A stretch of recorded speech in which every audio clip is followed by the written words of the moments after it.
In this video I will give my opinion to some of the claims from Zero Lenny's video about Dark Souls 2. I will come back to this encounter that's playing in the background later, as he used it as an example of an unfair gank squad, which I disagree with as they are easy to deal with if you actually try to do so. The first point I will cover is something that I'm passionate about. Powerstancing. Here's the power stance combination that made me fall in love with this mechanic. I have fast R1 attacks that I can chain into a strong L1, which combines two different damage types. It feels amazing. People might get hurt by this, but I really want to make you think here, I really do. Powerstancing does not add this crazy, unique variety that you think. This whole chapter felt so tone deaf. It really felt like he just wanted to complain about a popular feature.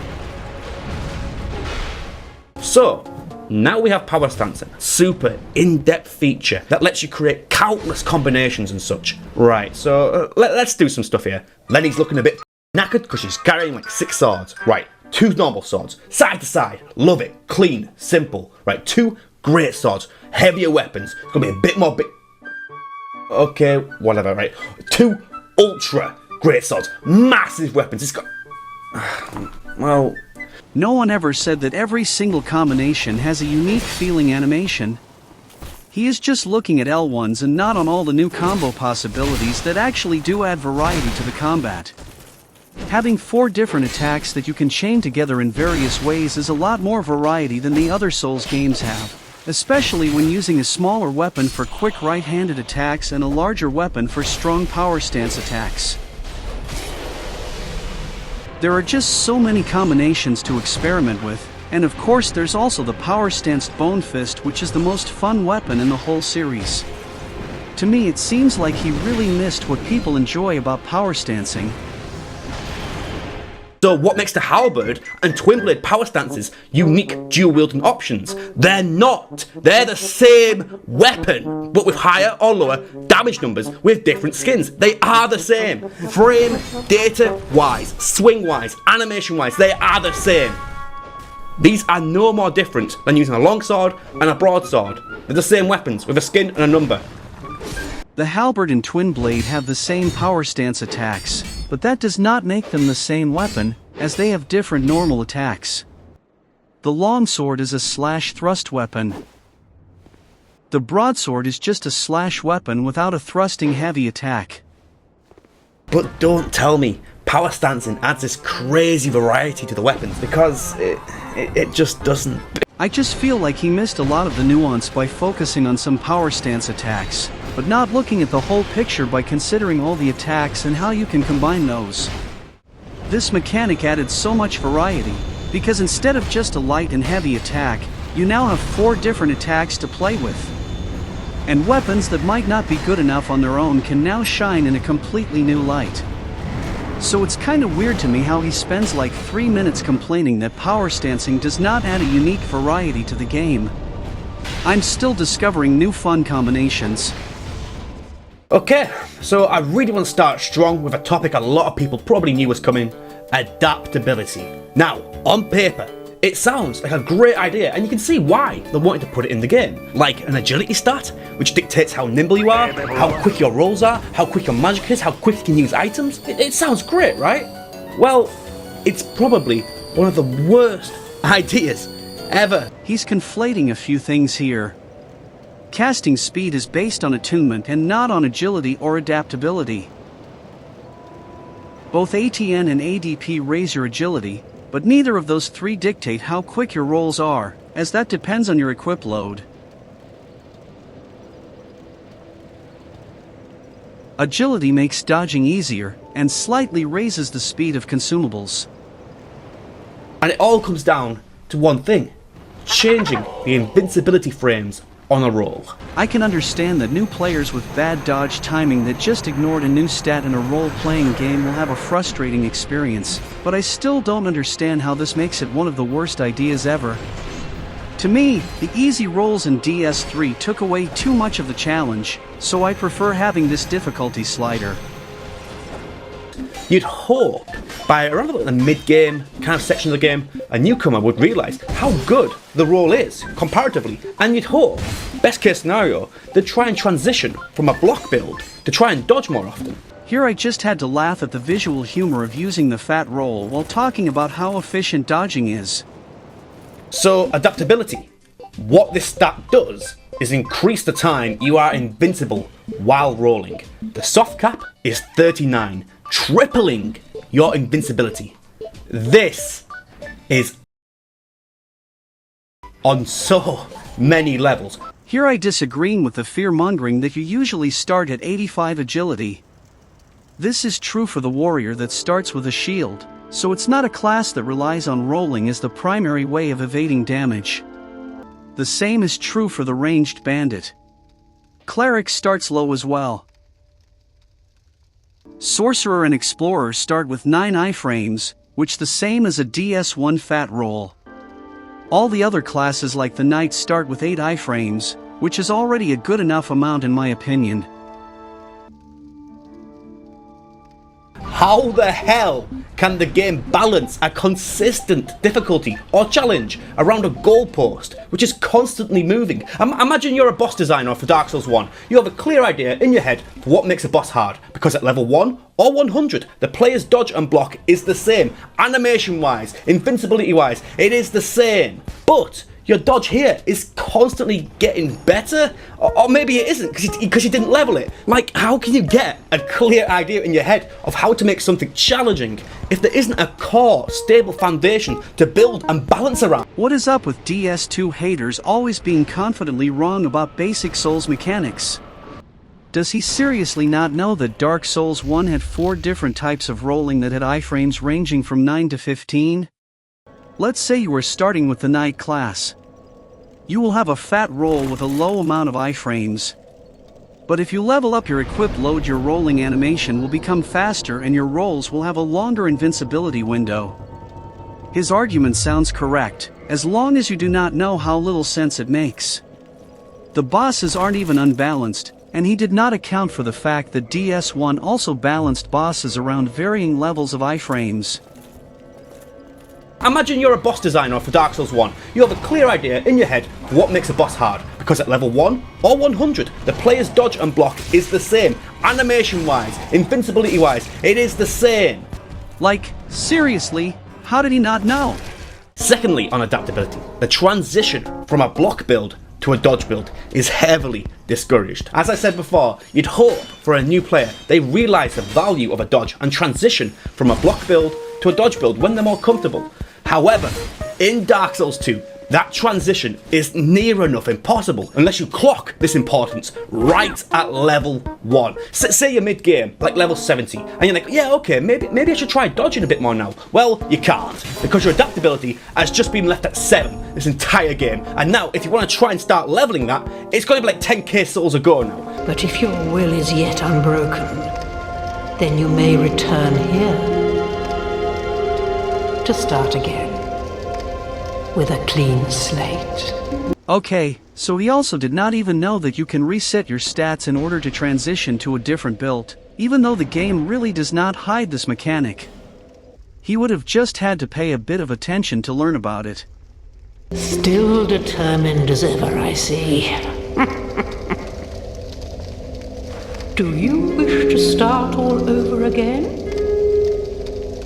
So I guess this once again supports my theory that ADP is hated by people with a poor understanding of Souls mechanics that are unwilling to read anything in a role-playing game. I don't know what your adaptability is. No one knows what your adaptability is. So how the hell can you balance that? It is such an incredibly terrible idea. But there is one saving grace. Going back to the player's best defensive options, there is a third and insanely best option, and that is walking around an attack. Essentially, what this is a dodge which you regain stamina on. You reposition, you take no damage, but you also regen stamina. It is insanely efficient. Yeah, maybe the fact that Souls games can be beaten hitless without rolling is a consequence of how they balance around people having different builds and using different approaches to deal with enemies. Not wasting a roll on an attack that could be strafed has always been a core part of the Souls gameplay. Most bosses have some attacks that you can strafe, but also some with tracking or sweep attacks. Now, all Dark Souls games have this to some varying degree. However, in Dark Souls 2, there are so many places where you can find examples and patterns of where to perform these. I really do not see much difference between DS1 and DS2 in this regard. Both games have bosses that encourage strafing and bosses that punish it, with most bosses having a mixture of attacks. Right now I'm only showing examples of attacks that can be evaded by walking behind enemies or hugging them, but just keep in mind that they all also have attacks that punish it. I will go into more detail soon, but first let me show you some more examples.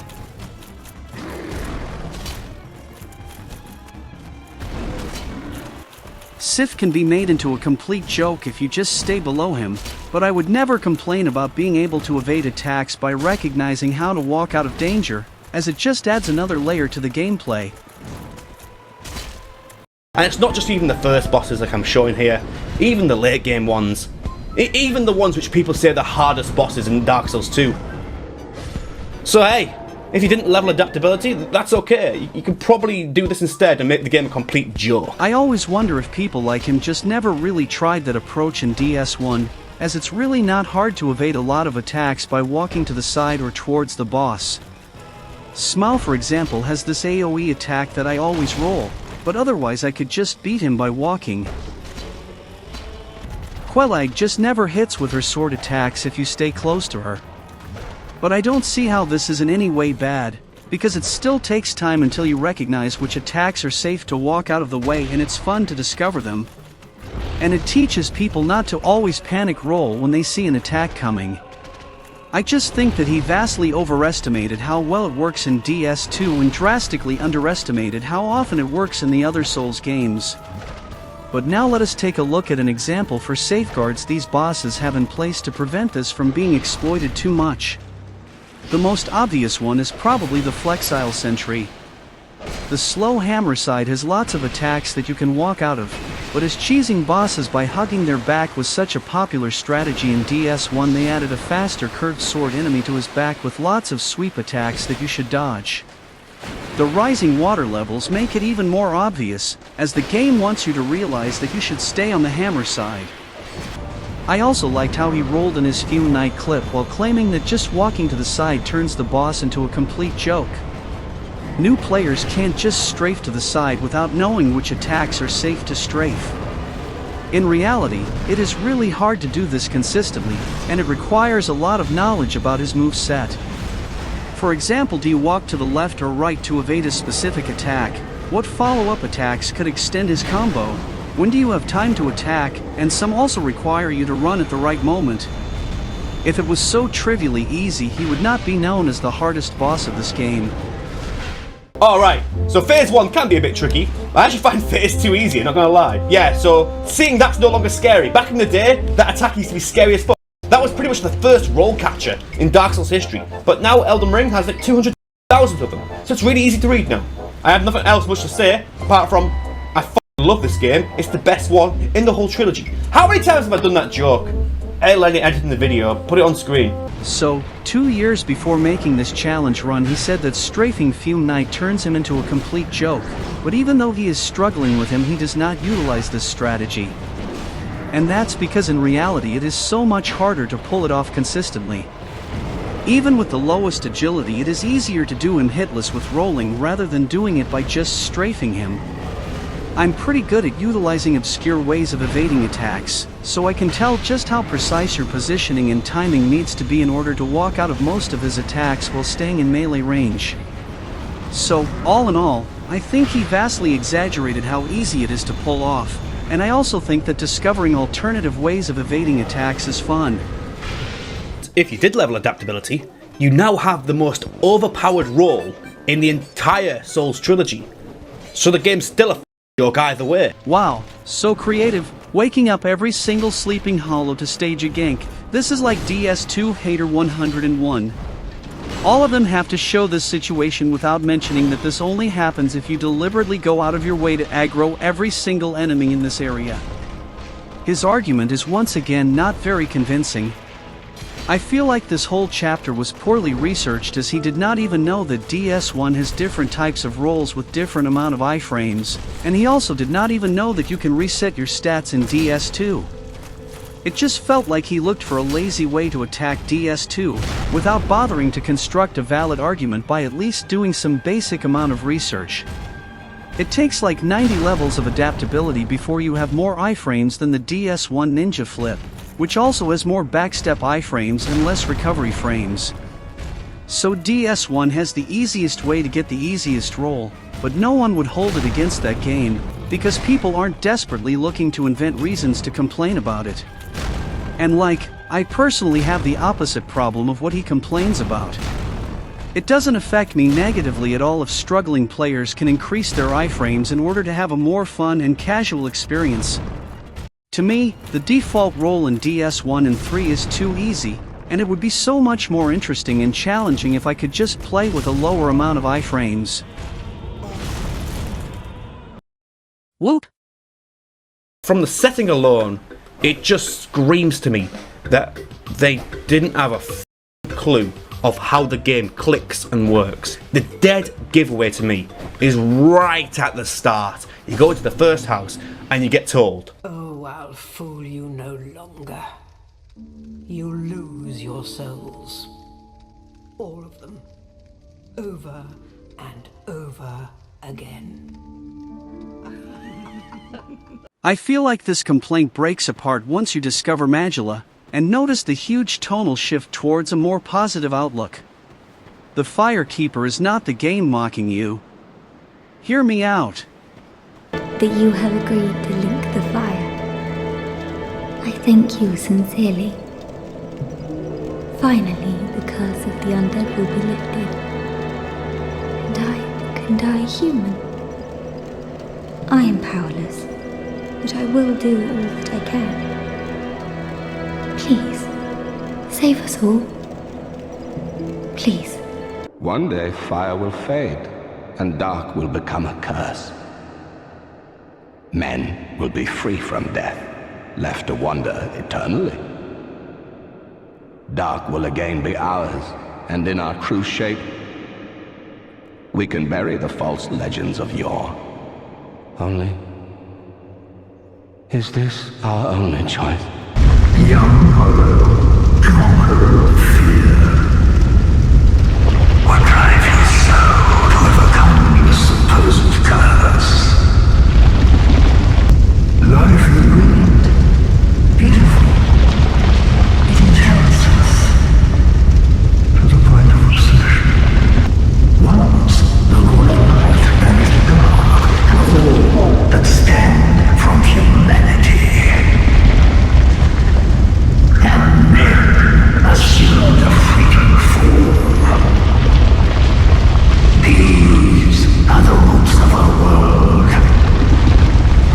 Men are props in static life, and no matter how tender, how explicit, a lie will remain a lie. To me, it felt like the Firekeepers became disillusioned once they realized that linking the fire did not save them, but instead just prolongs the time until it starts to extinguish yet again. After the events of DS1, the Firekeepers realized that they were puppets in the great lie the gods fabricated to brainwash humanity into doing their bidding. The Firekeepers lost hope, but the game urges you to stay strong. The sign you bear will drain your very souls. And without souls, you will turn hollow. Stay strong. Do not lose hope. This is Majula. It is a kind of settlement. A place where life is almost normal. Do you feel lonely here? It suits me just fine, as I've nothing left anyway. It will grow on you, this place. Give it some time. May you find peace on your journey. Yeah, am I playing a hard game here? Oh no, dear.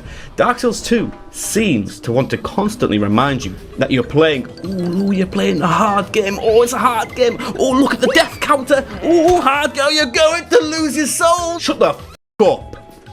You know how many times Dark Souls 1 and 3 say that? 0. Because it lets the gameplay do the talking. Here, it's evident they don't know how to make it hard, so they're just like, oh, say it's going to lose your... The other bell is back down below the undead berg, within the plague-infested Blight Town. But I die again before I step foot in that cesspool. My wares? Of course they're stolen. What did you think? And when you lose your head, I'll sell it all again. Things are getting treacherous in these parts. A horrible goat demon has moved in below. And up above, there's that humongous drake and a bull demon too. If you stick around this place, it might end up being your grave. You? Still alive? Utter surprise. Don't worry. I'll be there to claim your trinkets, gazing at your final twisted grimace. You think you're different? That you can handle it? Yes, I remember that feeling. For I was the same. Let me give you a nibble of advice. Don't even consider visiting Anor Londo. Not in your state. For a century they've tried and failed. The Night King Rendell, Black-Iron Tarkus, and even Logan himself. You won't stand a chance, you'll be eaten alive. But go along if you wish, if only to deepen your despair. This argument feels like he just never listened to NPCs in DS1. There are lots of moments where the game reminded you that you were playing a hard game by having NPCs warn you about upcoming danger, or moments where NPCs laughed sardonically after they told you that you were going to die. And this argument also ignores all the factors in which the game deliberately became easier in order to appeal to a broader audience. You now can reset your stats, you can teleport from the start, the bonfires are closer together, enemies despawn if you struggle with an area, your healing is no longer limited, there is a clearer intended path of progression, upgrading and infusing weapons no longer requires reading a wiki page, etc. It is obvious that the developers deliberately removed a whole lot of the artificial difficulty of the previous games. Until I went into the comments and found out a lot of people just voted harder because the game's world displayed a lot of artificial difficulty. Damn, that's unfair. A single enemy surprised him without even damaging him. His clip really shows that DS2 is filled with artificial difficulty. DS1 never had anything similar. I hope you could tell that I was being sarcastic. The bosses weren't hard at all, but just the general world, gang squads, and also adaptability being a thing. Here we saw the Iron Keep encounter that I easily handled in the introduction, by simply fighting the enemies instead of just rushing through the area and then complaining that the enemies that I ignored didn't just ignore me back. As usual, DS2 haters will just always blame the game for their own bad decision of just rushing through new areas. Like, imagine if I showed this clip of the Anor Londo archers to complain how unfair and poorly designed this encounter is. People that never played the game might just take my word for it, but everyone else would immediately notice that I'm playing bad on purpose. So, ironically, in trying to wear this badge of, "Oh, hard game, you're going to lose," it actually ends up being one of the easiest. When considering adaptability, life gems, turn-based combat, and finally, the only difficult parts are being cheap gank squads. Does anyone remember the pre-casual times where these encounters that you can see in the background were seen as amazing Souls design? The FromSoft games were loved, because they expected the player to pay attention to their surroundings. There were plenty of traps and ambushes in DS1 that required you to take it slow and pay attention to visual cues. Or to back away from danger. I just don't understand people that somehow manage to play all Souls games, and still haven't learned the message of how you were supposed to play these games. Especially worse, if these people then complain about gank encounters in DS2 that could have easily been prevented by paying attention. So, now let us analyze this cheap gank squad, which shows up in every negative DS2 review. You can easily see 2 of the enemies and can take care of them before pulling the lever. Somehow DS2 haters never even seem to consider this possibility. The last person that tried to pull the lever literally died while doing so. See that statue? Gives me the willies. You stare at it for long enough, it starts to look alive. It just doesn't seem quite right. There are no craftsmen round these parts. Hey, you don't think a real-life person was turned to stone, do you? I was attacked and turned to stone, I think. Pulling this lever does seriously not look safe, and the game gives you several clues. So you would expect people to at least get rid of the 2 obvious ones on the ground floor, but smart players would realize that they could also open the doors on the upper level. The fact that DS2 haters seem to think that this encounter is the best proof for unfair ganks really shows how little attention they pay and how much they like to blame the game for their own mistakes. Yet again, shows their misunderstanding of Dark Souls difficulty as a whole. They didn't have to make it hard. I'm not saying it has to be hard. It was their choice. This ogre will not hurt new players while they open the door. They will have noticed the clearly visible one behind the first door, so they will already pay more attention and be cautious, like you are supposed to be in a Souls game. If you just pick up the item, instead of rushing through the game, you will already trigger him to break through the wall. This is not artificial difficulty. This is just an interesting way of introducing a hidden way of obtaining an item. Oh, no, what are you meant to be doing? No! You know, this game really was ahead of its time. I like how he complained that strafing boss attacks makes the game too easy, but then does not even manage to walk out of the easiest to dodge attacks. And his clip once again shows the typical DS2 hater gameplay of just walking past archers and complaining how unfair it is that they did not just stop attacking. Wait, are people following me? Oh Jesus, I've got half of the game on me! Not anymore. This game good. It is! This is a good game. This is a great game. I don't know people. Oh, what the In his clip we saw yet another great example of the typical DS2 hater mindset. He just rushes through new areas and then acts surprised that enemies don't just let him do that. And then he tries to cheat by quitting out and reloading, and is angry that his cheese attempt did not work. This area would have provided him with so many unique ways of dealing with the enemies, but as usual all the depth is missed by people that like to blame the game for their own bad choices, instead of playing this game the way Souls games are supposed to be played, by paying attention and taking it slow. This area is so much fun. Time for the best room in Dark Souls 2. My personal favourite. Get the out of here. Right, go.